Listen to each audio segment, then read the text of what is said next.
નમસ્કાર વિદ્યાર્થી મિત્રો, હું દર્શન રાવલ આપ સૌનું હાર્દિક સ્વાગત કરું છું. આ લેક્ચરમાં આપણે કોઈ પર્ટિક્યુલર ટોપિક વિશે વાત નથી કરવાના, પરંતુ હું તમને થોડું ગાઈડ કરવાનો છું. અને એ શેના વિશે છે તો કે સ્પેશિયલી કરંટ અફેર્સ ઉપર હું તમને થોડો રસ્તો દેખાડવાનો છું. જ્યારે વિદ્યાર્થીઓ કોઈને કોઈ જગ્યાએ સાંભળતા હોય કે તમારે સ્માર્ટ વર્ક કરવું પડશે અને તમારે આ રીતે વર્ક કરવું પડશે ને તો તમે ઝડપથી પરીક્ષા પાસ કરશો, ખાસ કરીને કોઈ સેમિનારમાં સાંભળતા હોય અથવા લેક્ચરમાં કોઈ જગ્યાએ સાંભળતા હોય તો કેટલીક વખત વિદ્યાર્થીઓ મને પૂછવા માટે આવતા હોય કે સાહેબ આ સ્માર્ટ વર્ક શું કહેવાય. તો એમના આ જે નિર્દોષ સવાલો છે એ થોડા વાજબી છે, કારણ કે ઘણી વખત સાંભળે તો ખરા કે તમારે સ્માર્ટ વર્ક કરવું પડશે ને તો જ તમે પરીક્ષા પાસ કરશો. તો આ કોને કહેવાય? તો મારી દ્રષ્ટિએ આની ડેફિનેશન એવી હોય સ્માર્ટ વર્કની કે તમે ઓછી એફર્ટ્સ છે અથવા એકદમ સ્મૂથલી જે તમે એફર્ટ્સ લગાડો અને તેમ છતાં તમે ખૂબ ઓછા ટાઈમની અંદર લક્ષ્ય સુધી પહોંચી જાઓ તો એને આપણે સ્માર્ટ વર્ક કહી શકીએ. તમારી આસપાસ રહેલા ઘણા વિદ્યાર્થીઓ એવા હશે કે જે પહેલી એટેમ્પ્ટમાં અથવા તો સેકન્ડ એટેમ્પ્ટમાં સરકારી પરીક્ષા પાસ કરી દેતા હશે, અને સાથે એવા પણ વિદ્યાર્થીઓ રહેલા હશે કે આ ફિલ્ડની અંદર ઘણા અનુભવી થઈ ગયા હશે, કેટલી પરીક્ષાઓ દેતા હશે, ઘણા કલાકો એ આખા દિવસમાં વાંચતા હશે, તેમ છતાં આઉટપુટ નહીં આવતું હોય. એનું મુખ્ય રીઝન શું હોઈ શકે? તો કે જે વિદ્યાર્થીઓ પહેલી ટ્રાયમાં પરીક્ષા પાસ કરે છે તો એનો મતલબ એવો થાય કે પરીક્ષામાં જે પૂછાયેલું હતું એ એમણે વાંચેલું હતું, અથવા તો જે પરીક્ષામાં પૂછાવા જેવું હતું એવું જ એમણે અગાઉ વાંચેલું હતું અને પરીક્ષામાં પૂછાઈ ગયું. તો દરેક જગ્યાએ આવું કંઈક આપણે કરી શકીએ. દાખલા તરીકે ધોરણ 10 ની અંદર ભણતા તો એમાં વિજ્ઞાન અંતર્ગત લેન્સનું કેરિસનું સૂત્ર પૂછાતું, ગણિતની અંદર પ્રમેય પૂછાતો, અથવા પ્રતિપ્રમેય તો પૂછાય જ, અથવા એકાદી રચના તો પૂછાય જ. અને આવું આપણે કરી અને પરીક્ષાઓ પાસ કરેલી છે. તમે પણ એ જ રીતે પરીક્ષા પાસ કરી, મેં પણ એ જ રીતે લેન્સ કેરિસનું સૂત્ર લખીને પરીક્ષા પાસ કરી. કોલેજની અંદર પણ કેવું હોય છે કે અમુક પ્રકારના ક્વેશ્ચન્સ એવા હોય કે જે પૂછવાની શક્યતા સૌથી વધારે હોય અને છેલ્લી ઘડી આપણે એટલા ક્વેશ્ચન્સ તૈયાર કરીને જતા રહીએ. તો એવું જ કંઈક કોમ્પિટિટિવ એક્ઝામ્સની અંદર છે. દરેક વિષયની અંદર એ પ્રકારે છે કે પર્ટિક્યુલર જે ટોપિક્સ છે એમાંથી સવાલો હંમેશા નીકળતા હોય છે, પરંતુ આજે આપણે જે સ્પેશિયલી વાત કરવાના છીએ એ કરંટ અફેર્સ ઉપર છે.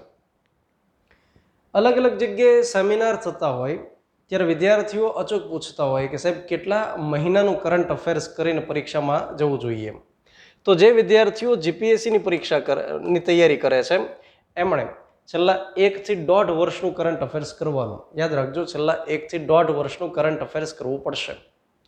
હવે કોઈ જગ્યાએ પૂછવા માટે નહીં જતા કે કેટલા સમયનું કરવાનું. જીપીએસસીની પરીક્ષામાં તમારે 1.5 વર્ષ સુધીના કરંટ અફેર્સની ગણતરી રાખવાની. એમાં ચોક્કસ થીમિંગ હોય છે કે આ પ્રકારના સવાલો વધુ પૂછાય છે, પરંતુ આજે જે આપણું ફોકસ રહેશે એ સ્પેશિયલી ક્લાસ 3 માટે રહેશે. તો સાહેબ આ ક્લાસ 3 માટે કેટલા સમયનું કરંટ અફેર્સ કરવું જોઈએ? તો એમાં હું તમને એમ કહીશ કે છેલ્લા 6 મહિનાનું કરંટ અફેર્સ તમે કરો તો ચાલે, અને એમાં છેલ્લા 3 મહિનાનું કરંટ અફેર્સ તમારે એકદમ સચોટ રીતે, એકદમ પરફેક્ટ રીતે કરવું પડશે. અને જે સવાલો પરીક્ષામાં પૂછાતા હોય એ છેલ્લા 1, 2 કે 3 મહિનામાંથી વધારે નીકળતા હોય, રાઈટ? તો ક્લાસ 3 માટે છેલ્લા 6 મહિનાનું કરંટ અફેર્સ મોર દેન ઇનફ છે. હવે આ કરંટ અફેર્સ વિષય સાહેબ એવો છે કે જેની અંદર કોઈ લિમિટેશન નથી. કોઈ પણ જગ્યાએથી ક્વેશ્ચન આવી શકે. દરેક ક્ષણે કંઈક ને કંઈક ઘટનાઓ ઘટે. તમે જે જગ્યાએ રહો છો એ લોકલ લેવલથી શરૂ કરી રાજ્ય, રાષ્ટ્રીય, આંતરરાષ્ટ્રીય કક્ષાની મેટર્સ આપણી પાસે આવે, અને સ્પેસને લગતી જે ઘટનાઓ છે એને પણ કરંટ અફેર્સમાં આપણે યાદ રાખવાની. તો એનો મતલબ થાય કે ઘણી મેટર્સ આપણી પાસે દિવસભરની અંદર આવે. તો એ બધી મેટર્સ આપણે યાદ રાખીએ તો કોઈ જગ્યાએ પોસિબલ નથી, રાઈટ? તો આપણને એ ખ્યાલ આવવો જોઈએ કે રોજની તમે 100 જેટલી મેટર વાંચો. આ 100 માંથી એવી 10 મેટર કઈ છે કે જે પરીક્ષામાં ઇમ્પોર્ટન્સ ધરાવે છે. તો મારું આજના આ લેક્ચરનું, આજના સેશનનું મુખ્ય કામ આ હશે કે તમે જ્યારે ઘણી બધી મેટર્સ કરંટ અફેર્સ અંતર્ગત વાંચો છો, તમારી નજર સામે આવે છે, તો તમારા દિમાગમાં ક્લિક થઈ જાય કે મારે 100 યાદ નથી રાખવાની, મારે માત્ર યાદ કેટલી રાખવાની છે? આ 10 જેટલી મેટર્સ જ યાદ રાખવાની છે. તો એના માટે થઈ અને હું અલગ પરીક્ષાઓમાં જે કરંટ અફેર્સના સવાલો પૂછવામાં આવેલા છે એને લઈને આવ્યો છું. હું તમને એનાલિસિસ સમજાવીશ બિન સચિવાલય ક્લાર્કની પરીક્ષાનો, કેમ કે ઘણા વિદ્યાર્થીઓની તૈયારી કરે છે એટલા માટે. ત્યાર પછી મારી પાસે જે આ પીપીટી છે એમાં પીએસઆઈના પેપર્સના ક્વેશ્ચન્સ છે, હેડ કોન્સ્ટેબલ, કોન્સ્ટેબલ, એટીડીઓ અને ફોરેસ્ટ ગાર્ડ છે, એમની પરીક્ષાઓની અંદર કરંટ અફેર્સના જે ક્વેશ્ચન્સ પૂછાયેલા હતા તો એ મારી પીપીટીમાં અહીં આગળ છે. અને આ હું પીપીટી પીડીએફ સ્વરૂપે ટેલિગ્રામ ચેનલમાં મુકાવી દેવાનો છું. તો વર્લ્ડ ઇન બોક્સ એકેડેમીનું જે ટેલિગ્રામ ચેનલ ચાલે છે એમાં આ પીડીએફ તમને મળી રહેશે, તમે ત્યાંથી લઈ શકશો.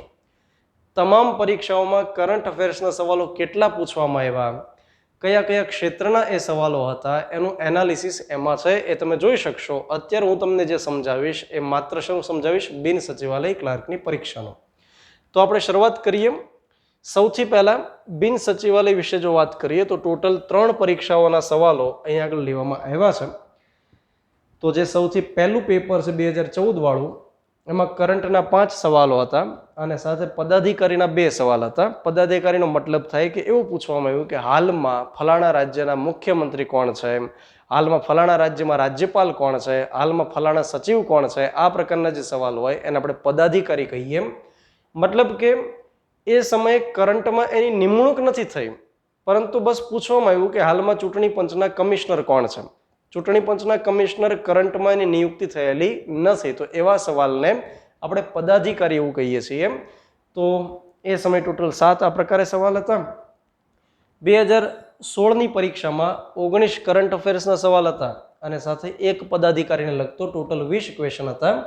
ત્યાર પછી 2019ના પેપરની અંદર 17 જેટલા સવાલો કરંટ અફેર્સ રિલેટેડ હતા અને 2 પ્રશ્નો પદાધિકારીના હતા અને એ રીતે ટોટલ 19 પ્રશ્નો એ પરીક્ષામાં હતા. હવે આપણે એક પછી એક પેપરનું એનાલિસિસ કરતા જઈએ. સૌથી પહેલા આપણે 2014 વાળી જે પરીક્ષા હતી એના સવાલો લઈએ. સાથે સાથે હું તમને કહેતો જઈશ કે હવે આ રિલેટેડ કયા સવાલો પૂછાઈ શકશે. ને યાદ રાખજો કે અત્યારે આપણે જે આ સવાલના જવાબ કરીએ એ તમને કદાચ હવે કામ નહીં લાગે, કેમ કે 2014ના પેપરના છે. હવે જવાબો બદલાઈ ગયા હશે, પરંતુ આપણે સમજવાનું શું છે કે હવે પછી આ પ્રકારના ક્વેશ્ચન્સ પૂછાઈ શકે કે કેમ, અથવા આને રિલેટેડ કેવા પૂછાઈ શકે, એ આપણું મુખ્ય કામ છે આ લેક્ચરનું. તો સૌથી પહેલો સવાલ છે કે ભારતના 29મા રાજ્ય તરીકે અસ્તિત્વમાં આવેલ તેલંગાણા રાજ્યની હદ કયા રાજ્યની હદ સાથે મળતી નથી.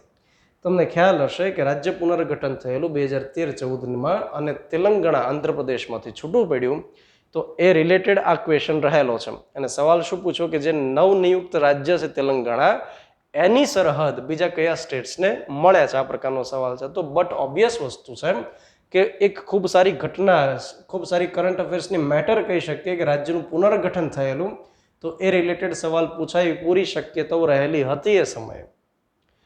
આ રિલેટેડ જો ક્વેશ્ચન હવે પૂછવામાં આવે તો આપણે એમ કહી શકીએ કે જમ્મુ એન્ડ કાશ્મીરમાંથી સવાલ પૂછાઈ શકે સાહેબ. કેમ? તો કે જમ્મુ કાશ્મીરમાંથી પહેલા 370ની કલમ કાઢી નાખી, સ્પેશિયલ સ્ટેટસ જે આપતી હતી, અને સાથોસાથ જમ્મુ કાશ્મીરને રાજ્ય જ ન રહેવા દીધું, અને 2 કેન્દ્ર શાસિત પ્રદેશમાં પુનર્ગઠિત કરી દીધું. એક થઈ ગયું જમ્મુ એન્ડ કાશ્મીર વિધાનસભા ધરાવતું, અને બીજું કેન્દ્ર શાસિત પ્રદેશ થઈ ગયું લદ્દાખ, જ્યાં વિધાનસભા નથી. તો આ જે ટોપિક છે એમાંથી સવાલ બની શકે.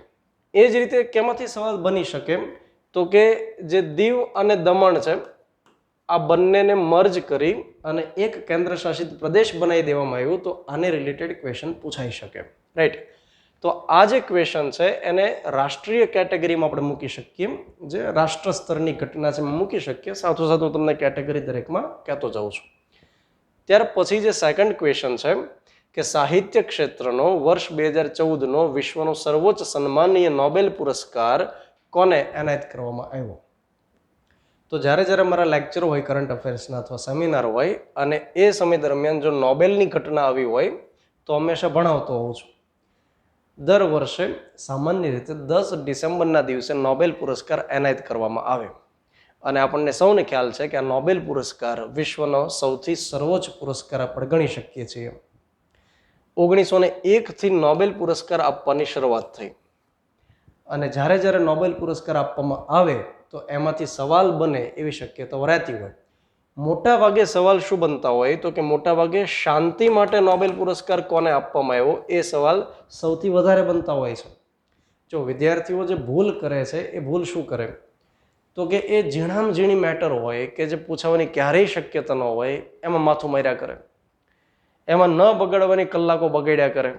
તો નોબેલ પુરસ્કાર વાંચશો તો નોબેલ પુરસ્કારની ઝીણામાં ઝીણી મેટર છે એ કરી નાખશે અને એને ખ્યાલ છે કે એ લાંબો સમય ગોખેલું યાદ રહેશે નહીં. આપણે એ જોવાનું છે કે નોબેલ પુરસ્કારની મેટર છે એમાંથી કેવો સવાલ પૂછાઈ શકે, તો કે એમાંથી આ રિલેટેડ સવાલ સૌથી વધારે પૂછાયેલા છે. શાંતિ માટેનો પુરસ્કાર કોને આપવામાં આવ્યો? દાખલા તરીકે છેલ્લે જે પુરસ્કાર આપવામાં આવ્યો 2020માં, એમાં જે વર્લ્ડ ફૂડ પ્રોગ્રામ છે અથવા તો ઓર્ગેનાઇઝેશન છે, એમને શાંતિ માટે પુરસ્કાર આપવામાં આવ્યો.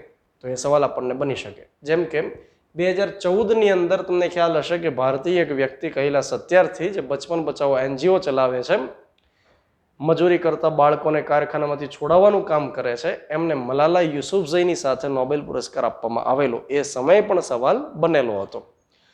તો આ નોબેલ પુરસ્કાર એ જ રીતે સાહિત્ય માટેના જે અન્ય કોઈ પણ પુરસ્કારો હોય, એ આપણી ભારતની અંદર રાષ્ટ્રીય સાહિત્ય અકાદમી આપતી હોય અથવા ગુજરાત સરકાર તરફથી સાહિત્ય પુરસ્કાર કોઈને આપવામાં આવતા હોય, એ હંમેશા પરીક્ષાની દ્રષ્ટિએ ખૂબ અગત્યતા ધરાવે છે.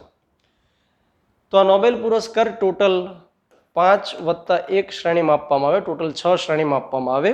જેમ કે ફિઝિક્સ હોય, કેમેસ્ટ્રી હોય, પછી મેડિસિન છે, શાંતિ છે, સાહિત્ય છે, અને 1968ની અંદર ઇકોનોમિક્સ અંતર્ગત આપવામાં આવે છે. નોર્વે નામનો જે દેશ છે એ શાંતિ માટે પુરસ્કાર આપે અને બાકીના જે પુરસ્કારો છે એ સ્વીડન દેશ તરફથી આપવામાં આવતા હોય છે. રાઈટ. તો આપણે એવું સમજવાનું છે કે નોબેલ જ્યારે જ્યારે એનાયત કરવામાં આવે ત્યારે એ ખાસ યાદ રાખવાનું. બાકીની શ્રેણીઓના આપણે યાદ રાખવાના છે, પરંતુ માનો કે ભૂલાઈ જાય તો ચાલે એમ છે, કેમ કે શાંતિ માટે સૌથી વધારે પૂછાય. તો શાંતિ માટે કોને આપ્યો એ તો ખાસ યાદ રાખવાનું છે આપણે. ત્યાર પછી ત્રીજો સવાલ જોઈએ આપણે. ગત સપ્ટેમ્બર માસમાં મંગળ ગ્રહ ઉપર ભારતના મંગળયાનના પ્રવેશ સમયે ભારતના વડાપ્રધાન શ્રી નરેન્દ્ર મોદી વૈજ્ઞાનિકોને અભિનંદન આપવા માટે ઈસરોના વડા મથકે પહોંચ્યા હતા. તો એ મથક ક્યાં આવેલું છે? મતલબ કે આપણને ઇનડાયરેક્ટલી પૂછી નાખ્યું કે ઈસરોનું વડું મથક ક્યાં આવેલું છે. તો સામાન્ય તૈયારી કરતા તમામ વિદ્યાર્થીઓને ખ્યાલ હોય કે ઈસરોનું વડું મથક બેંગ્લોર ખાતે આવેલું છે. તો આજે ઈસરો રહેલું છે સાહેબ, Indian Space Research Organisation, 15 August 1969ના દિવસે એની સ્થાપના થઈ. ડૉક્ટર વિક્રમ સારાભાઈનો એમાં સિંહ ફાળો હતો ઈસરોની સ્થાપના કરાવવા માટે. તો તમારે યાદ એટલું રાખવાનું કે સ્પેસને લગતી જે એવી અગત્યની ઘટના હોય એ હંમેશા પરીક્ષાઓની અંદર પૂછાશે. દાખલા તરીકે હવે જો આપણને સવાલ પૂછવામાં આવે તો એ કેવા પૂછાય? તો કે એ ચંદ્રયાન-2 વિશે પૂછાઈ શકે. તમને ખ્યાલ હશે કે વર્ષ 2019ની અંદર ચંદ્ર ઉપર આપણે એક યાન મોકલેલું હતું અને એને ત્યાં લેન્ડ કરાવવાનું હતું, બરાબર. તો જો કે એ મિશન આંશિક રીતે સફળ રહ્યું, આંશિક રીતે નિષ્ફળ રહ્યું હતું, કેમ કે જે લેન્ડર હતું એની સાથે સંપર્ક તૂટી ગયેલો. અને એવા સમયે નરેન્દ્ર મોદી ઈસરોના જે વડા છે કે સિવન, એમને સાંત્વના પાઠવવા માટે ગયેલા, કેમ કે અત્યંત મહેનત કરેલી ઈસરો તરફથી, તેમ છતાં આંશિક નિષ્ફળતા મળેલી. તો એ સમયે કે સિવન છે એ રડી પડેલા. એટલે મતલબ એ સમયે એવું ઇમોશનલ સીન એક ક્રિએટ થયેલો. તો આ પ્રકારની જે ઘટનાઓ છે, ચંદ્રયાન-2 હોય અથવા તો જ્યારે જ્યારે ઈસરો તરફથી કોઈ સેટેલાઇટને મૂકવામાં આવે છે તો એ સમયે એવું પૂછાય કે ફલાણા રોકેટનું નામ શું હતું. અને હવે ભારત એટલું સક્ષમ થઈ ગયું છે કે એ બીજા દેશના સેટેલાઇટને મૂકી આવી દે છે. તો એક સાથે 37 સેટેલાઇટને મૂક્યા, એક સાથે આટલા સેટેલાઇટને મૂક્યા. તો એ સમયે આપણને એવું પૂછાય કે નીચેનામાંથી કયા દેશનો સમાવેશ થતો હતો. આપણને એવું પૂછાય કે એ કયા રોકેટનો ઉપયોગ થયેલો. રાઈટ. તો તમારે એટલું યાદ રાખવાનું કે ઈસરોને લગતી અગત્યની મેટર્સ આપણે ચૂકવાની નથી. અને જે જીપીએસસીની તૈયારી કરે એને તો ખાસ આ ઈસરોને વળગી રહેવાનું છે. ત્યાર પછી જો અહીં આગળ લખ્યું કે ભારતીય યાન PSLV C-23 જે સ્થળેથી છોડવામાં આવ્યું તે સ્થળ કયા રાજ્યમાં આવેલ છે? રાઈટ. સામાન્ય રીતે આંધ્રપ્રદેશનું જે હરિકોટા છે ત્યાંથી કોઈ પણ રોકેટને લોન્ચ કરવામાં આવતું હોય છે, ત્યાં આગળ લોન્ચિંગ પેડ આવેલા છે. અને ત્યાં આગળ એવી પરંપરા પણ રહેલી છે કે જ્યારે જ્યારે સેટેલાઇટને લોન્ચ કરવા માટે રોકેટ ઉપડે એ પહેલાં વૈજ્ઞાનિકો ત્યાં આગળ શ્રીફળ વધેરી અને એક શુભકામનાઓ પાઠવતા હોય છે. મતલબ એક સારી ઘટના થાય, સફળતા મળે એના માટે પ્રાર્થના કરતા હોય છે. તો ઈસરોને લગતી બંને મેટર થઈ ગઈ. ત્યાર પછી આવનારા વર્ષ 2018માં એશિયન ગેમ્સ કયા દેશમાં રમાશે?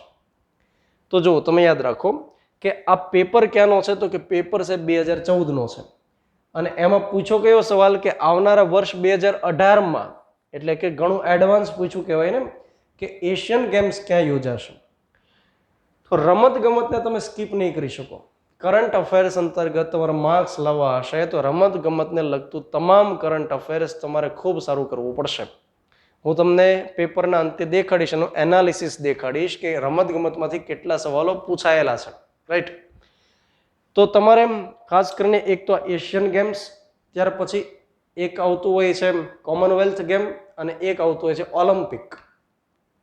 આને લગતી તમામ મેટર બહુ ખૂબ સારી રીતે કરવાની. એમાંય ગુજરાતના ખેલાડીઓ જ્યારે ભાગ લેતા હોય તો એને ખાસ રીતે કરવાના. ગુજરાતના ખેલાડીઓ જ્યારે કોઈ મેડલ્સ લઈને આવતા હોય તો એને ખાસ રીતે કરવાના. ગુજરાતના ખેલાડીઓને કોઈ પુરસ્કાર ભારત સરકાર તરફથી આપવામાં આવે એને ખાસ રીતે કરવાના. રાઈટ, તો મારો ઉદ્દેશ તમને અત્યારે આ સવાલોનો જવાબ દેવાનો નથી. મારો ઉદ્દેશ છે કે તમને ખાલી ગાઈડ કરવાનો કે કેવા સવાલ આપણે કરંટ અંતર્ગત કરવા જોઈએ. તો એશિયન ગેમ્સ અંતર્ગત એશિયાના જે દેશો આવેલા છે એ અલગ અલગ ગેમ્સની અંદર પાર્ટિસિપેટ થતા હોય અને એ સમય 2018ની અંદર જે રમાવાની હતી એ હતી ઇન્ડોનેશિયાના જકાર્તા ખાતે. અને હવે આપણે યાદ રાખી લઈએ કે આગળની જે એશિયન ગેમ્સ છે એ ક્યારે ક્યારે યોજાશે? દર 4 વર્ષે સામાન્ય રીતે યોજાય. તો હવે 2022માં યોજાશે, ત્યાર પછી 2026માં યોજાશે, 2030માં યોજાશે. રાઈટ, ત્યાર પછી 2034માં યોજાશે. એશિયન ગેમ્સ હવે ક્યાં ક્યાં યોજાય ખાસ યાદ રાખજો. 2022ની અંદર હોંગઝુ ખાતે યોજાશે જે ચીનમાં આવેલું છે. ત્યાર પછી 2026ની અંદર જાપાનમાં યોજાશે. 2030ની અંદર દોહામાં યોજાશે જે કતારમાં આવેલું છે. અને 2034ની અંદર રિયાધમાં યોજાશે જે સાઉદી અરેબિયામાં આવેલું છે. તો એશિયન ગેમ્સને મૂકવાની નથી તમારે. બરાબર, તો આ પ્રકારના સવાલો. ત્યાર પછીના સવાલો આપણે જોઈએ જે પદાધિકારી રિલેટેડ છે. અને પદાધિકારીમાં પહેલો સવાલ છે કે તમિલનાડુ રાજ્યના હાલના મુખ્યમંત્રીનું નામ આપો. રાઈટ, તો એ સમય 2014ની તો આપણને ચિંતા નથી કેમ કે હવે તો પૂછાશે નહીં, પરંતુ હવે જો કદાચ પૂછાઈ શકે તો આપણે તમિલનાડુનું તો યાદ રાખીએ, એક સ્ટાલિન કરીને છે. એ સિવાય તાજેતરમાં જે કેટલાક રાજ્યોની વિધાનસભાની ચૂંટણીઓ થયેલી ચર્ચામાં આવેલું, તો એ રાજ્યોમાં એક તમિલનાડુ તો છે જે સ્ટાલિન કરીને મુખ્યમંત્રી છે. ત્યાર પછી પશ્ચિમ બંગાળ, જેને આપણે વેસ્ટ બેંગોલ કહેતા હોઈએ, ત્યાં આગળ મમતા દીદી છે. ત્યાર પછી આસામની અંદર ચૂંટણીઓ થયેલી, તો આસામની અંદર એક બિશ્વ શર્મા કરીને મુખ્યમંત્રી રહેલા છે. ત્યાર પછી કેરળની આપણે વાત કરીએ તો ત્યાં આગળ વિજય પિનરાઈ કરીને છે. અને ત્યાર પછી પુડુચેરીમાં પણ ચૂંટણીઓ થયેલી, ત્યાં આગળ એક રંગાસ્વામી કરીને મુખ્યમંત્રી છે. મતલબ કે જે રાજ્ય કરંટ અંતર્ગત આવતું હોય, જ્યાં વિધાનસભાની ચૂંટણીઓ થયેલી હોય અથવા ત્યાં રાષ્ટ્રપતિ શાસન નાખવામાં આવેલું હોય આ પ્રકારે, તો એ સમય ત્યારે આપણે એના મુખ્યમંત્રીનું નામ તો યાદ રાખીએ, સાથોસાથ એના રાજ્યપાલનું નામ પણ આપણે યાદ રાખવું જોઈએ. ત્યાર પછી ગુજરાત વિધાનસભામાં હાલમાં અધ્યક્ષ તરીકે જવાબદારી કોણ નિભાવે છે? તો એ સમયની વાત તો અલગ છે. એ સમય કદાચ ગણપત વસાવા હતા, પરંતુ હાલની જો આપણે વાત કરીએ 2021 અત્યારે જે રનિંગ છે એ દરમિયાન તો એક રાજેન્દ્ર ત્રિવેદી કરીને છે, એ ગુજરાત રાજ્યના વિધાનસભાના સ્પીકર છે. રાજેન્દ્ર ત્રિવેદી પોતે વડોદરામાંથી આવે છે, રાવપુર બેઠકમાંથી આવે છે. તો જ્યારે આપણે આવા પદાધિકારીઓ મુખ્ય હોય એની બેઠક પણ યાદ રાખી લેવી જોઈએ. અને સાથોસાથ આ વિધાનસભાને લગતા જે સવાલો પૂછાય તો આ તો બહુ કોમન છે. આ તમે એકદમ ઇઝી સવાલ જે હોય ને એની શ્રેણીમાં તમને અત્યારે જ પૂછી નાખે કે હાલમાં ગુજરાતની વિધાનસભામાં કોણ અધ્યક્ષ છે, તો એકદમ સહેલો સવાલ લાગશે ને, રાજેન્દ્ર ત્રિવેદી. રાઈટ, તો વિધાનસભાને લગતા જે બેઝિક ફેક્ટ્સ હોય એ પણ તમારે યાદ રાખવાના. દાખલા તરીકે ગુજરાત વિધાનસભા છે એમાં હાલમાં બેઠકની સંખ્યા છે 182, પરંતુ જ્યારે ગુજરાત વિધાનસભાની સ્થાપના થઈ 1960માં, જ્યારે ગુજરાત બૃહદ મુંબઈમાંથી અલગ થયું, તો એ સમયે એની સંખ્યા હતી 132 સભ્યોની સંખ્યા. અને એ સમયે ગુજરાત વિધાનસભા ક્યાં બેસતી? તો કે અમદાવાદની અંદર સિવિલ હોસ્પિટલમાં જે ઓપીડી વિભાગ આવેલો છે આઉટડોર પેશન્ટ માટે, તો ત્યાં આગળ સૌથી પહેલા બેઠતી. ત્યાર પછી અને એ સમય તો અમદાવાદ પાટનગર હતું, ત્યાર પછી ગાંધીનગર પાટનગર તરીકે સ્થાપિત થયું, ત્યારે શરૂઆતમાં સેન્ટ્રલ લાઇબ્રેરીમાં વિધાનસભા બેઠતી. ત્યાર પછી અત્યારે હાલનું જે બિલ્ડિંગ છે વિઠ્ઠલભાઈ પટેલ ભવન, એનો પાયો 1978માં નખાયો, મતલબ કે ખાતમુહૂર્ત 1978માં થયું. એ સમયે રાષ્ટ્રપતિ દેશના હતા નીલમ સંજીવ રેડ્ડી, એમના હસ્તે ખાતમુહૂર્ત થયું. 1982ની અંદર હાલનું બિલ્ડિંગ વિઠ્ઠલભાઈ પટેલ ભવન છે એ કાર્યરત થયું ને એ સમયે શારદા મુખર્જી ગુજરાતના જે રાજ્યપાલ હતા એમના હસ્તે રિબિન કાપવામાં આવી, એમના હસ્તે શરૂઆત થઈ, ઉદ્ઘાટન થયું. રાઈટ. તો હાલ અને અત્યારે જે 182 સભ્ય સંખ્યા છે 1975થી છે. રાઈટ. અને ઘણા વિદ્યાર્થીઓને એ પણ ખ્યાલ હશે કે આપણી વિધાનસભાનું નામ જે વિઠ્ઠલભાઈ પટેલ ભવન રાખવામાં આવ્યું છે તો એ વિઠ્ઠલભાઈ વલ્લભભાઈના મોટા ભાઈ અને એ વિઠ્ઠલભાઈ અંગ્રેજના સમયની અંદર જે સેન્ટ્રલ એસેમ્બલી ચાલતી હતી, કેન્દ્રીય ધારાસભા જે ચાલતી હતી, એમાં 1925માં સ્પીકર બન્યા હતા, જે પ્રથમ ભારતીય સ્પીકર હતા. અને એમના માનમાં ગુજરાત વિધાનસભાનું નામ શું રાખ્યું છે? વિઠ્ઠલભાઈ પટેલ ભવન રાખેલું છે. તો આપણે પહેલા પેપરનું આ વિશ્લેષણ કર્યું કે કેવા કેવા સવાલો એ સમય કરંટમાં પૂછાયેલા અને હાલમાં પણ કેવા પૂછાઈ શકે એના આધારે હવે આપણે વાત કરવાની છે કે 2016ના બિન સચિવાલય પેપરમાં કેવા સવાલો પૂછાયેલા. પહેલો સવાલ છે કે ભારતના વડાપ્રધાન નરેન્દ્રભાઈ મોદી દ્વારા તાજેતરમાં આરંભાયેલ સૌની યોજના ખુલ્લી મૂકવામાં આવી તે તાલુકાનું નામ જણાવો. 2016નો સવાલ છે. તો તમને એ ખ્યાલ આવે કે તાજેતરમાં જે યોજનાઓ બહાર પાડેલી હોય અને તમારે ખાસ યાદ રાખવાનું કે તમારે નરેન્દ્ર મોદીને ફોલો કરવા પડશે. એને તમે વિચારો કે સિદ્ધાંતોથી ફોલો કરો એ જરૂરી નથી, પરંતુ તમારે એ રીતે એને ફોલો કરવાના છે કે એ કઈ યોજના તરતી મૂકે છે, કયા પ્રોજેક્ટનું ઉદ્ઘાટન કરે છે અથવા કયા નવા મિશન બહાર પાડે છે. તો એવા ખાસ તમારે કરવાના. આ સૌની યોજના એ સમયે તો ખૂબ ચર્ચામાં હતી, કરંટમાં હતી અને ઘણા સવાલો એ સમય પરીક્ષામાં પૂછવામાં આવેલા હતા. તો આ સૌની યોજના જે રહેલી છે, સૌરાષ્ટ્ર નર્મદા અવતરણ ઇરિગેશન યોજના, જે 4 લિંકની અંદર એનું કામ સૌરાષ્ટ્રની અંદર થયેલું. તો આ સૌની યોજનામાં જ્યારે કોઈ લિંકનું ઉદ્ઘાટન કરતા એ સમયે પરીક્ષામાં સવાલ બનતો. તો એ અંતર્ગત હું તમને ખાલી એટલું કહી શકું કે જ્યારે કોઈ એવી મોટી યોજના બહાર પડે છે જે આખા રાષ્ટ્રીય સ્તરની છે અથવા તો એનું ઇમ્પોર્ટન્ટ એટલું રહેલું છે તો એને તમારે ખાસ રીતે કરી લેવાની. અમદાવાદ શહેરમાં તાજેતરમાં એટલે કે જુલાઈ 2016માં નીકળેલ ભગવાન જગન્નાથજીની રથયાત્રાનું કેટલામું વર્ષ હતું? તો એનો મતલબ થયો કે આ ગુજરાત રિલેટેડ મેટર છે. ક્લાસ 3ની પરીક્ષાઓની અંદર ગુજરાત સાથે સંકળાયેલ કરંટ અફેર્સ ઘણું મહત્વનું હોય છે, ઘણા એનો મતલબ એનું વેઇટેજ સારું એવું હોય છે. તો આ આપણે ક્યાંથી કરી શકીએ? તો એના માટે ઘણા રસ્તાઓ છે. જેમ કે તમે ગુજરાતનું જે પાક્ષિક આવતું હોય છે એને ફોલો કરો, પાક્ષિકમાંથી ઘણા સવાલો પકડાતા હોય છે. અથવા જો તમે ટ્વિટર વાપરતા હો તો ગુજરાત CMO કરીને જે ચાલે છે એકાઉન્ટ, એને તમે ફોલો કરો. એમાં ડે ટુ ડે અપડેટ્સ આપવામાં આવે, યોજનાઓના ફોટા મૂકવામાં આવે, વિજય રૂપાણીએ જે કામ કર્યા હોય તો એની માહિતી અપડેટ કરવામાં આવે, તો એને તમે ફોલો કરી શકો. અથવા તમે વર્લ્ડ ઇન બોક્સનું મેગેઝિન માનો કે વાપરતા હો તો એમાં ગુજરાતની અટારીએથી કરીને વિભાગ આખો ચાલતો હોય છે. તો એમાં જે મેટર આવે એને તમે ફોલો કરી શકો. મતલબ કે ગુજરાત રિલેટેડ જે કરંટ અફેર્સ છે એને તમે હળવાશથી નહીં લો. ક્લાસ 3 માટે એ ખૂબ જ સારું વેઇટેજ ધરાવે છે. ત્યાર પછીનો સવાલ છે કે હાલમાં ભારત સરકારની કેટલામી પંચવર્ષીય યોજના અમલમાં છે? રાઈટ. તો હવે તો આ પંચવર્ષીય યોજનાનું કોઈ મહત્વ નથી. મતલબ કે એ સમયે એટલા માટે આ પરીક્ષામાં આવેલો કારણ કે નીતિ પંચની સ્થાપના થયેલી અને નીતિ પંચની સ્થાપના જે થઈ એ તાજેતરમાં જ હતી. આયોજન પંચના સ્થાને કોણ આવી ગયું હતું? નીતિ પંચ. અને નીતિ પંચની સ્થાપના ક્યારે થઈ? તો કે 1 January 2015. National institution for transforming India. આ સવાલ પણ ઘણીવાર પૂછાયેલો. તો આ ભારતની એક થિંક ટેન્ક છે. તો હવે જો સવાલ પૂછવામાં આવે તો નીતિ પંચ રિલેટેડ આવે, મતલબ કે એના ઉપાધ્યક્ષ જો બદલાય, રાઈટ, અધ્યક્ષ તરીકે તો વડાપ્રધાન હોદ્દાની રૂએ પોતે જ હોય છે, તો એમાં ઉપાધ્યક્ષ જો બદલાય અથવા સભ્યો બદલાય તો એને રિલેટેડ પૂછાઈ શકે. નીતિ પંચ ઘણીવાર અહેવાલો, રિપોર્ટ્સ બહાર પાડતું હોય છે, રાઈટ, કે કયા રાજ્યની અંદર પ્રદૂષણનું પ્રમાણ કેવું છે, કયા રાજ્યની અંદર સ્માર્ટ જે પેલું ડિજિટલ ઇન્ડિયા અંતર્ગત પ્રમાણ કેવું છે વગેરે એવા સવાલો, એવા રિપોર્ટ્સ બહાર પાડતું હોય નીતિ પંચ. તો જ્યારે નીતિ પંચ એવા રિપોર્ટ્સ બહાર પાડે એમાં ગુજરાતનું સ્થાન કેવું છે, ગુજરાતનું પરફોર્મન્સ કેવું છે, ગુજરાતનો સ્કોર કેટલો છે, એને આપણે ખાસ રીતે કરવું જોઈએ.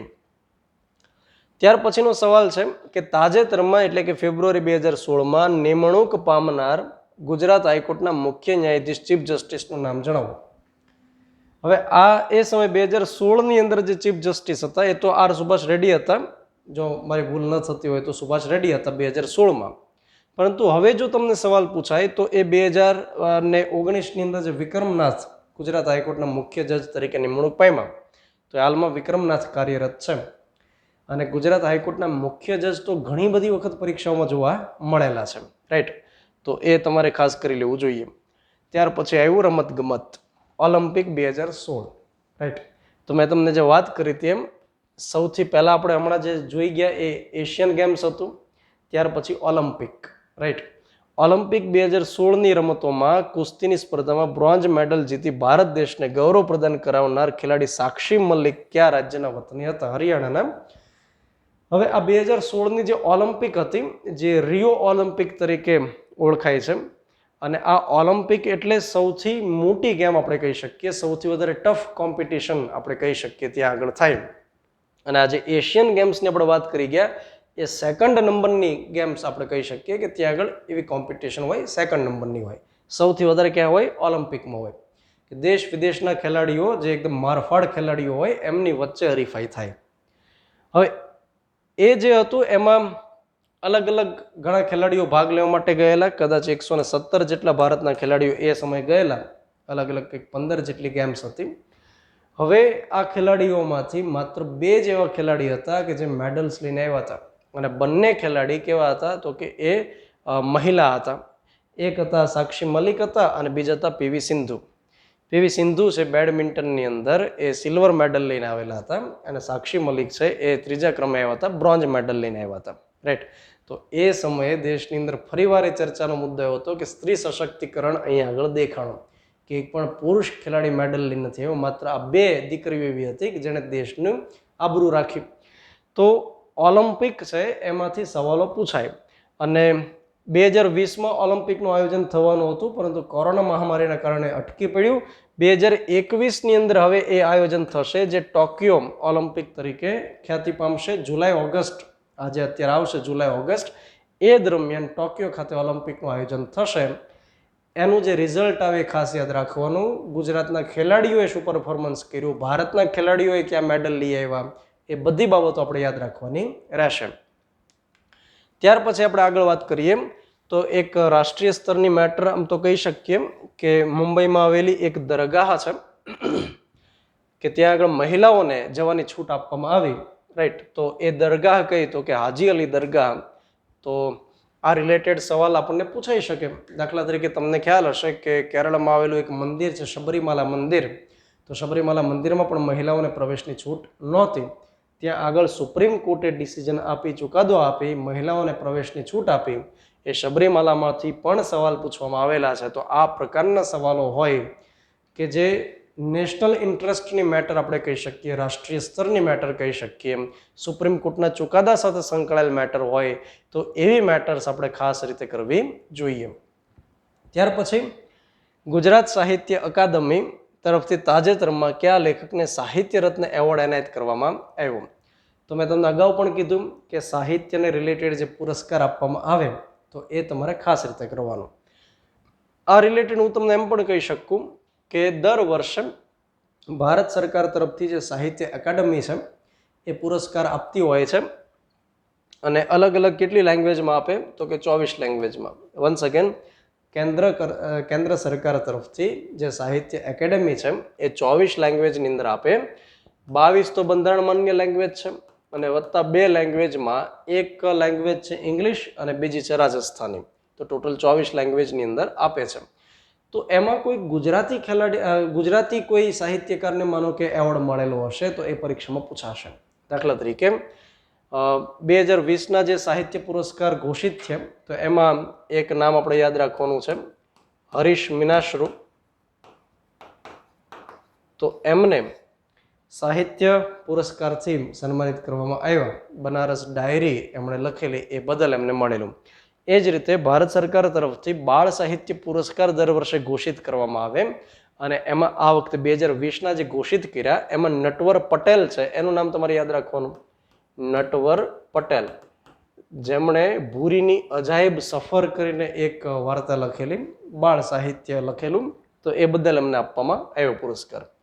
તો જ્યારે ભારત સરકારની સાહિત્ય એકેડેમી તરફથી જ્યારે પુરસ્કાર આપવામાં આવે એમાં ગુજરાતીઓને કોને મળ્યા એ તમે યાદ રાખો. તમારે એવું યાદ રાખવાની જરૂર નથી કે બંગાળી કયા સાહિત્યકાર, મરાઠી કયા સાહિત્યકાર, એવું યાદ રાખવાની જરૂર નથી. આ કદાચ વિશેષ તમારે યાદ રાખવું હોય તો યાદ રાખી લ્યો કે કુલ કેટલા સાહિત્યકારોનો પુરસ્કાર આપવામાં આવ્યો એવું તમે યાદ રાખી લ્યો તો એ ઇનફ છે. ત્યાર પછી એવા ભાગ્યે જ કદાચ સવાલ પૂછાઈ શકે. અત્યાર સુધી તો મારા ધ્યાનમાં એવું નથી કે ફલાણા કોઈ પુરસ્કાર આપવામાં આવે એમાં કેટલા રોકડ ઇનામ આપવામાં આવે ને કઈ શાલ ઓઢાડવામાં આવે ને એવા સવાલ પૂછાતા નથી. તેમ છતાં વિદ્યાર્થીઓ ગોખે ગોખ કરતા હોય છે તો એની એ મહેનત એડ જતી હોય. તો આ આપણે વાત થઈ ગઈ કે સાહિત્ય રિલેટેડ તમે આ રીતે યાદ રાખી શકો. તાજેતરમાં રિઝર્વ બેંક ઓફ ઇન્ડિયાના ગવર્નર તરીકે નિમણૂક પામેલ ઉર્જિત પટેલ રિઝર્વ બેંકના કેટલામાં ગવર્નર છે? તો એ સમયની વાત છે, પરંતુ હાલમાં શક્તિકાંત દાસ છે. અને શક્તિકાંત દાસ છે એ કદાચ 25માં ગવર્નર છે આરબીઆઈના. તો આવી બેઝિક ઇન્ફોર્મેશન છે એ આપણી પાસે હોવી જોઈએ. ત્યાર પછી સ્વામિનારાયણ સંપ્રદાયના વિશ્વવંદનીય સંત પ્રમુખ સ્વામી મહારાજ તાજેતરમાં બ્રહ્મલીન થયા તે સ્થળનું નામ જણાવો. તો એ સાળંગપુર છે. એ સમય પણ એ કરંટમાં આવેલી મેટર હતી, કારણ કે એક ખૂબ ખ્યાતિ પ્રાપ્ત એ સ્વામી હતા અને એ સમયે જ્યારે નિધન થયું ત્યારે વડાપ્રધાન નરેન્દ્ર મોદી ત્યાં આગળ આવેલા, અનેક રાજ્યના મુખ્યમંત્રી અથવા તો બીજા અન્ય જાણીતા વ્યક્તિઓ ત્યાં આગળ આવેલા. તો એ સમય કરંટની મેટર તો રહેલી, રાઈટ. તો આ ગુજરાત રિલેટેડ પણ કહી શકીએ અને રાષ્ટ્રીય સ્તરની મેટર પણ આપણે કહી શકીએ. ત્યાર પછી ગુજરાત રાજ્યના મુખ્યમંત્રી શ્રી વિજયભાઈ રૂપાણી દ્વારા 70મા સ્વાતંત્ર્ય દિનની ઉજવણી કયા જિલ્લામાં કરવામાં આવી?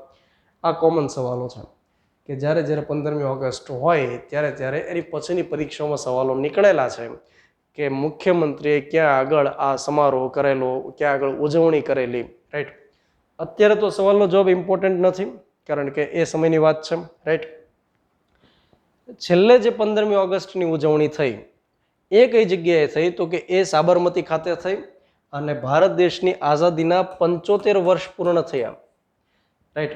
તો એના માટે અમૃત મહોત્સવનું આયોજન કરવામાં આવ્યું. જ્યારે કોઈ ઘટના અને 75 વર્ષ પૂર્ણ થતા હોય એને અમૃત મહોત્સવ તરીકે ઉજવતા હોય અને આઝાદી કા અમૃત મહોત્સવ કરીને જે આખો કાર્યક્રમ ચાલે છે, આખું વર્ષ આમ તો કાર્યક્રમ ચાલશે.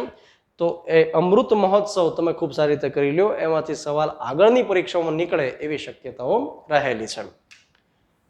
ત્યાર પછી આપણે અન્ય સવાલ તરફ આગળ વધીએ. તાજેતરમાં જાપાન ખાતે રમાયેલ પાન પેસિફિક ઓપન ટેનિસ ટુર્નામેન્ટમાં વિમેન્સ ડબલ્સની જોડીમાં સાનિયા સાથે કયા દેશની ખેલાડી હતી? હવે એ સાનિયાની સાથે કઈ ખેલાડી હતી એની સાથે અત્યારે આપણને નિસ્બત નથી, પણ રમતગમત આપણે સારી રીતે કરવાનું એ આપણે યાદ રાખવાનું છે. આસામ રાજ્યના નવનિયુક્ત રાજ્યપાલનું નામ જણાવો.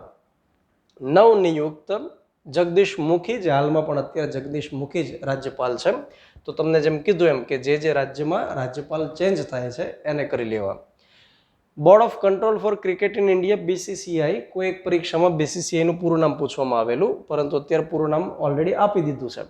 તો BCCIના અધ્યક્ષ તરીકે તાજેતરમાં કોની નિમણૂક કરવામાં આવી? રાઈટ. તો રમતગમત અંતર્ગત જ આપણે ગણી શકીએ ને BCCIને. હવે BCCI છે એ વિશ્વનું સૌથી ધનાઢ્ય ક્રિકેટ બોર્ડ છે અને એનું વડું મથક મુંબઈની અંદર વાનખેડે સ્ટેડિયમમાં આવેલું છે. 1928માં આ BCCIની શરૂઆત થઈ. ફાઉન્ડેશન યર એનું 1928 છે. અને BCCI ભારત સરકારના યુથ એન્ડ સ્પોર્ટ્સ મિનિસ્ટ્રી છે એની અંતર્ગત આવે છે, એની અંતર્ગત નિયમિત થાય છે. હાલમાં સૌરવ ગાંગુલી એના અધ્યક્ષ છે અને અમિત શાહના સુપુત્ર જય શાહ એના સચિવ છે. તો આ પ્રકારના બેઝિક સવાલો છે, કોઈ એવા હાર્ડ એન્ડ ટફ સવાલો નથી જે તમને આવડે નહીં કોઈ સમયે. આ બહુ સહેલો સવાલ આપણે કહી શકીએ કે અધ્યક્ષની નિમણૂક થઈ તો એ કોણ છે, તો બહુ બેઝિક સવાલ છે, રાઈટ. પણ રમતગમત અંતર્ગત તમારે કોઈ સવાલને મિસ કરવો જોઈએ નહીં. ક્લાસ 3માં બહુ વધારે પૂછાતા હોય છે.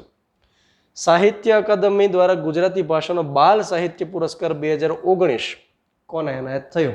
તો મેં તમને હમણાં નામ આપી દીધું 2020નું, નટવર પટેલ, રાઈટ. ત્યાર પછી ગુજરાત રાજ્યમાં હાલમાં કેટલામી વિધાનસભા કાર્યરત છે? તો કે એ સમયે તો કદાચ 13મી હશે, ત્યારે હાલમાં 14મી વિધાનસભા કાર્યરત છે. 2017થી લઈને 2022 અને 2022ના ડિસેમ્બરમાં વિધાનસભાની ચૂંટણીઓ છે, રાઈટ. તો ચૂંટણીઓ થશે, નવી વિધાનસભા આવશે તો એ 15મી થશે, અત્યારે હાલમાં 14મી છે. સવાલ જ્યારે પૂછાયેલો ત્યારે 13મી હતી, રાઈટ. પણ વિધાનસભાને રિલેટેડ આવા સવાલો પૂછાઈ શકે. ત્યાર પછી ગુજરાત રાજ્યના ચીફ સેક્રેટરી, ગુજરાત રાજ્યના ચીફ સેક્રેટરી તરીકે નિમણૂક પામેલ અધિકારીનું નામ જણાવો. તો આ ચીફ સેક્રેટરી હાલમાં કોણ છે? તો કે હાલમાં તો અનિલ મુકિમ છે.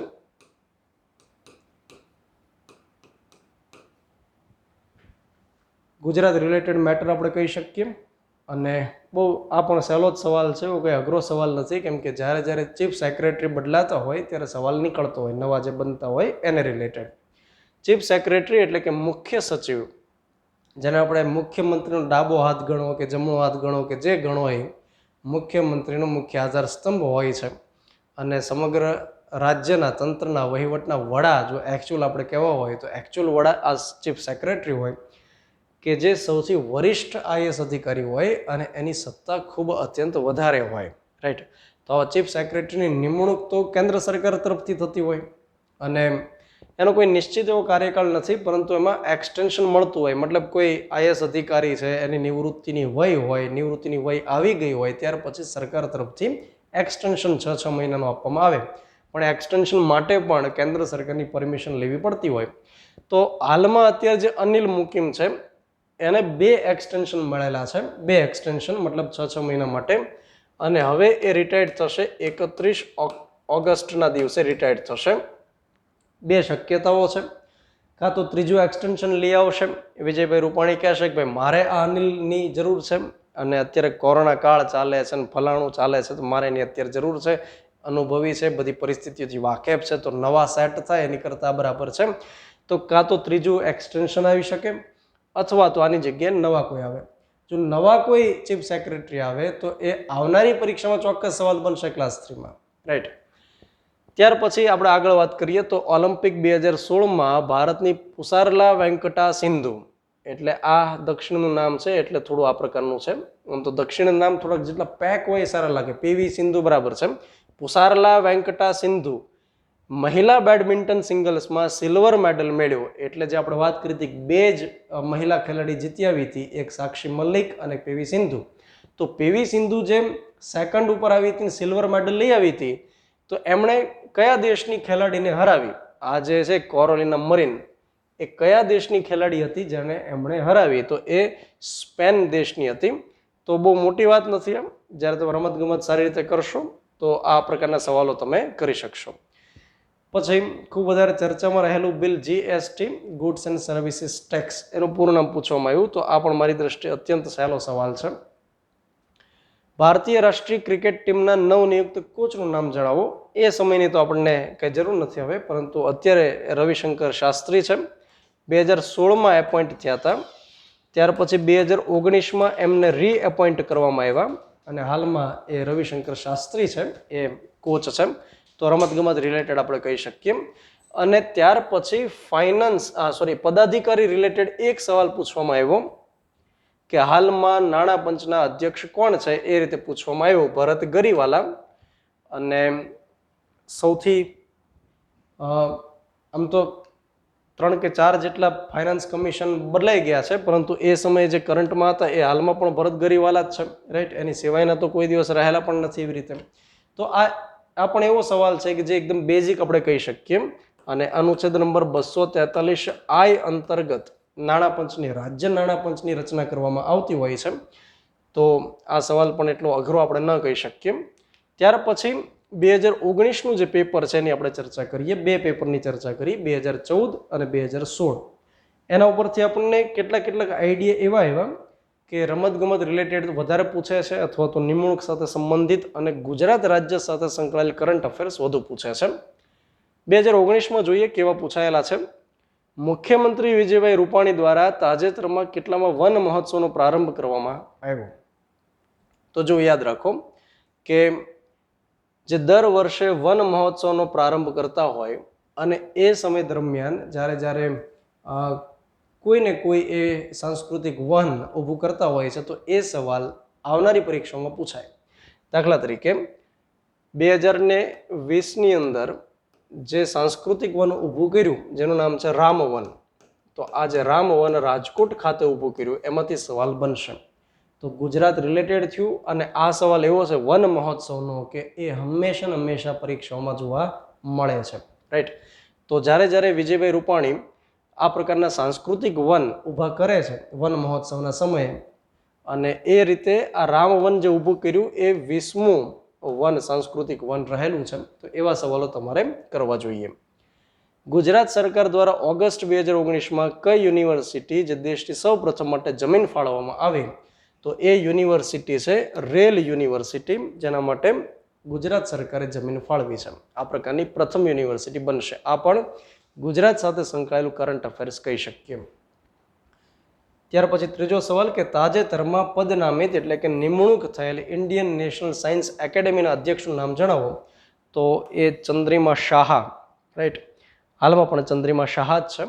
અને આ પ્રકારનો સવાલ આપણે રેર કહી શકીએ કે નિમણૂક રિલેટેડ પૂછે, પણ આ પ્રકારની સંસ્થા કે ભાઈ ઇન્ડિયન નેશનલ સાયન્સ એકેડેમી, એનું કામ તો સારું જ હશે, ખૂબ સારું મહત્વપૂર્ણ કામ હશે, પરંતુ આપણી જે કોમ્પિટિટિવની દુનિયા છે એમાં આ પ્રકારની સંસ્થામાં કોઈ નિમણૂક થાય તો સવાલો પૂછાય એવી શક્યતા ઓછી રહેતી હોય. એટલે આને આપણે એવું કહી શકીએ કે ભાઈ જેણે વાંચ્યું હોય અને આવડ્યું હોય એ બહુ બેઝિક સવાલ ન કહી શકીએ, કારણ કે આવી સંસ્થામાં નિમણૂક થઈને સવાલ પૂછાય એવું બહુ ઓછું બનતું હોય છે. એટલા માટે કેન્દ્ર સરકારની અનુસૂચિત જાતિ અને અનુસૂચિત જનજાતિ કલ્યાણ સમિતિના ચેરમેનનું નામ જણાવો. તો એ હાલમાં પણ આ કિરીટ સોલંકી છે, એ જ રહેલા છે.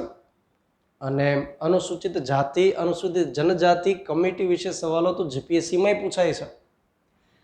આ કેન્દ્ર સરકારની અંદર જે સંસદ આવેલી છે, એટલે કે કેન્દ્રીય, જેને આપણે ધારાસભા કહી શકીએ, એ સંસદની અંદર SC ST વેલફેર કમિટી હોય છે, જેનું મુખ્ય કાર્ય હોય અનુસૂચિત જાતિ અનુસૂચિત જનજાતિ આયોગના રિપોર્ટની તપાસ કરવી, પછી SC ST એક્ટને લગતી સમીક્ષા કરવી. તો આ મુખ્ય કામ શું હોય તો કે SC અને ST ના લોકોનું વેલફેર કલ્યાણ કઈ રીતે થઈ શકે. એમાં જે ટોટલ સભ્યો હોય એમાં 20 લોકસભામાંથી હોય, અને એ જ રીતે 10 રાજ્યસભામાંથી હોય, અને એનો જે કાર્યકાળ હોય 1 વર્ષનો સામાન્ય રીતે રહેતો હોય. કોઈ મંત્રી આમાં સભ્ય બની શકતું નથી. તો આ પ્રકારની એની બેઝિક બાબતો રહેલી છે જે જીપીએસસીમાં પણ પૂછવામાં આવતું હોય છે. ભારતના રાષ્ટ્રપતિના વરદ હસ્તે તાજેતરમાં ગુજરાતના ખેલાડી હરમિત દેસાઈને કયા એવોર્ડથી સન્માનિત કરવામાં આવ્યા? તો હરમિત દેસાઈ સુરતથી બિલોંગ કરે છે, ટેબલ ટેનિસના પ્લેયર છે, અને એમને અર્જુન એવોર્ડથી સન્માનિત કરવામાં આવેલા. તો આ જે હરમિત દેસાઈ છે તો ગુજરાતના ખેલાડી છે, એટલે ગુજરાતની મેટર પણ થઈ અને સાથે રમતગમતની મેટર પણ આપણે કહી શકીએ. અને જ્યારે ગોલ્ડ કોસ્ટ ઓસ્ટ્રેલિયા ખાતે કોમનવેલ્થ ગેમ્સનું આયોજન થયેલું ત્યારે આ વ્યક્તિ ગોલ્ડ મેડલ જીતીને આવેલા.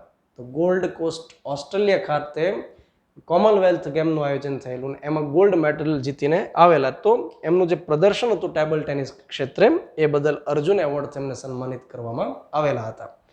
તો તમે જે અલગ અલગ ગેમ્સ કરશો, ઓલિમ્પિક કરશો, એશિયન ગેમ્સ કરશો, ત્યાર પછી કોમનવેલ્થ ગેમ્સ છે એને પણ સારી રીતે કરશો.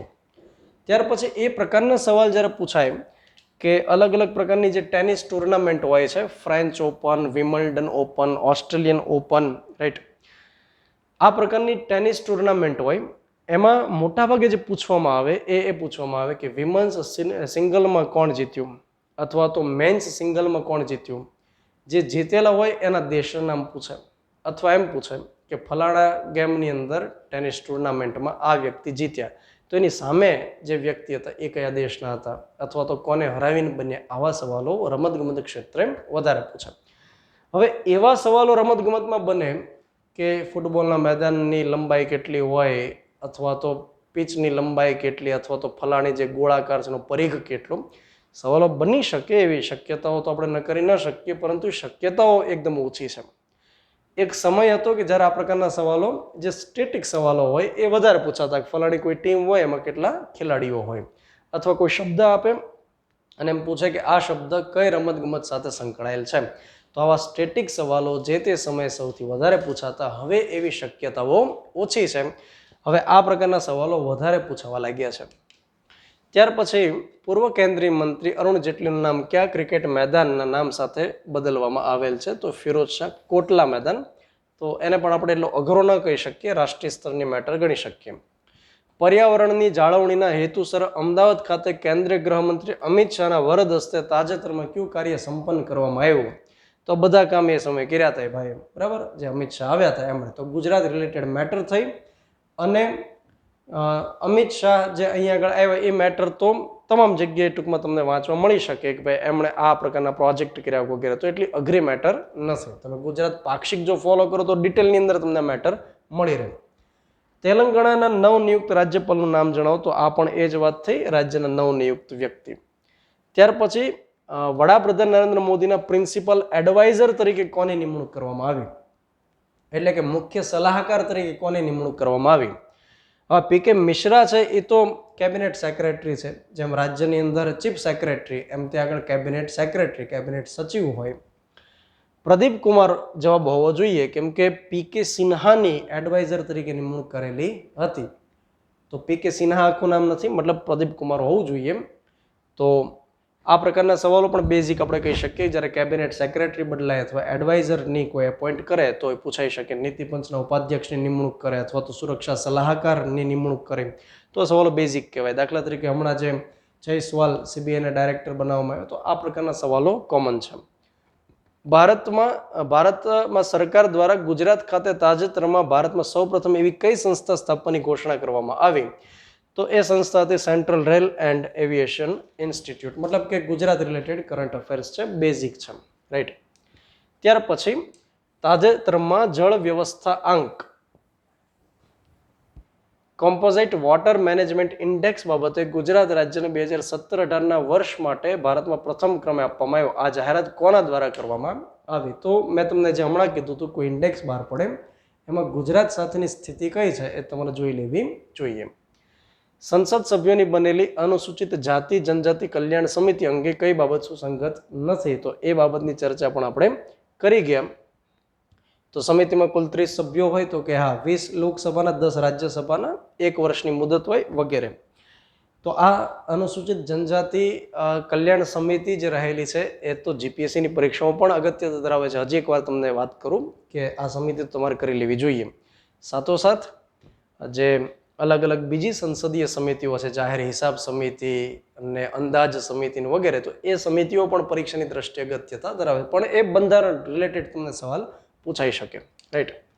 પદાધિકારીમાં 2 પૂછવામાં આવ્યા. એક તો વર્તમાન લોકપાલનું નામ, જે એકમાત્ર અત્યાર સુધીમાં લોકપાલ આપણને મળ્યા છે, પિનાકી ચંદ્ર ઘોષ. કે તમને ભ્રષ્ટાચાર સંબંધી જે ફરિયાદ હોય એ તમે મેક્સિમમ કઈ જગ્યાએ તમે પહોંચાડી શકો? તો કે લોકપાલ સુધી. રાજ્યની અંદર તમને જો ફરિયાદ હોય તો લોકાયુક્ત એના માટે રહેલા છે. ગુજરાતમાં હાઈકોર્ટના વર્તમાન મુખ્ય ન્યાયાધીશનું નામ, મતલબ કે આ ગુજરાત હાઈકોર્ટના જે મુખ્ય ન્યાયાધીશ છે એ તો ઘણી બધી વખત પરીક્ષામાં સવાલમાં આવેલું છે. તો અત્યારે હાલમાં વિક્રમનાથ છે, બદલાશે ત્યારે તમારે પકડી લેવાનું, રાઈટ. તો બિન સચિવાલયના જે 3 પેપર આપણે જોયા એનું એનાલિસિસ જો હું તમને આપું તો ગુજરાત રિલેટેડ કરંટ અફેર્સ હોય એમાંથી 10 સવાલો, નિમણૂક અલગ અલગ જગ્યાએ જે થઈ હોય એમાં 9 સવાલ, પદાધિકારી રિલેટેડ 6 સવાલ, રાષ્ટ્રીય સ્તરની મેટર હોય મતલબ કે નરેન્દ્ર મોદીએ કંઈક કર્યું હોય, યોજના બહાર પડી હોય વગેરે, તો 6 સવાલ, રમતગમતના 6 સવાલ, પુરસ્કારમાં 3 સવાલ, યોજનામાં 2 સવાલ, સ્પેસ રિલેટેડ 2 સવાલ અને જેને કોઈ કેટેગરીમાં ન મૂકી શકીએ એવા 2 સવાલ. તો આના આધારે તમને ખ્યાલ આવવો જોઈએ કે મારે કેવા પ્રકારના સવાલો કરવા જોઈએ. ઘણા વિદ્યાર્થીઓની કુટેવ હોય કે જે મેટર લગભગ પરીક્ષામાં પૂછવાની બિલકુલ શક્યતા નથી, તો એને ખૂબ ડીપની અંદર વાંચે એટલે એનો સમય બગડે, એની મહેનત બગડે, રાઈટ. તો તમે જ્યારે ન્યૂઝપેપર વાંચો, કોઈ મેગેઝિન વાંચો, કોઈ જગ્યાએ વેબસાઇટની અંદર જુઓ તો હવે તમને અંદાજ આવવો જોઈએ કે મારે આ પ્રકારના સવાલો વધારે સારી રીતે કરવા જોઈએ. તો આ તો બિન સચિવાલયના પેપર હતા. પરંતુ જો તમે કોન્સ્ટેબલ અથવા તો પીએસઆઈના પેપર લ્યો તો એમાં તો રમતગમત તો ખૂબ વધારે પૂછાય છે.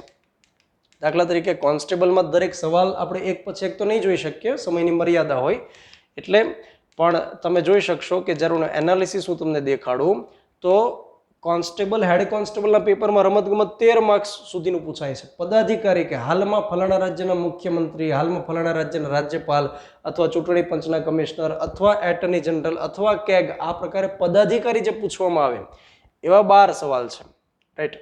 ગુજરાત રિલેટેડ 7 જેટલા સવાલો છે. આ તો કોન્સ્ટેબલ, હેડ કોન્સ્ટેબલની વાત કરી.